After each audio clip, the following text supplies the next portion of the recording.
Hello, welcome back to super over. ఈ YouTube షార్ట్లో last 24 అవర్స్లో జరిగిన క్రికెట్ అప్డేట్స్ గురించి మాట్లాడుకుందాం. Starting with West Indies versus New Zealand match. New Zealand toss గెలిచి బౌలింగ్ తీసుకుంది. వెస్టిండీస్ ఫస్ట్ ఇన్నింగ్స్లో విత్ హెల్ప్ ఆఫ్ రుదర్ఫర్డ్ 149 స్కోర్ చేసింది. ఇప్పుడు అనుకున్నారు బిడ్డ చీరి గిన్నె బొంద పెడతా. అండ్ ఈ టోటల్ చేసి చేస్తూ న్యూజిలాండ్ జస్ట్ 136 రన్స్ స్కోర్ చేసింది and West Indies won by 13 runs. And the player of the match goes to Rutherford for 68 runs. Second match, Bangladesh versus Netherlands. Netherlands toss గెలిచి బౌలింగ్ తీసుకుంది. బంగ్లాదేశ్ తన ఫస్ట్ ఇన్నింగ్స్ టోటల్ వచ్చేసి 159 for 5 with help of Shakib Al Hasan tremendous 50.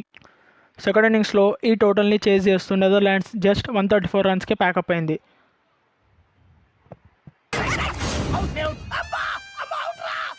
And the player of the match goes to Shakib Al Hasan. If you like this video, please do like, share, subscribe.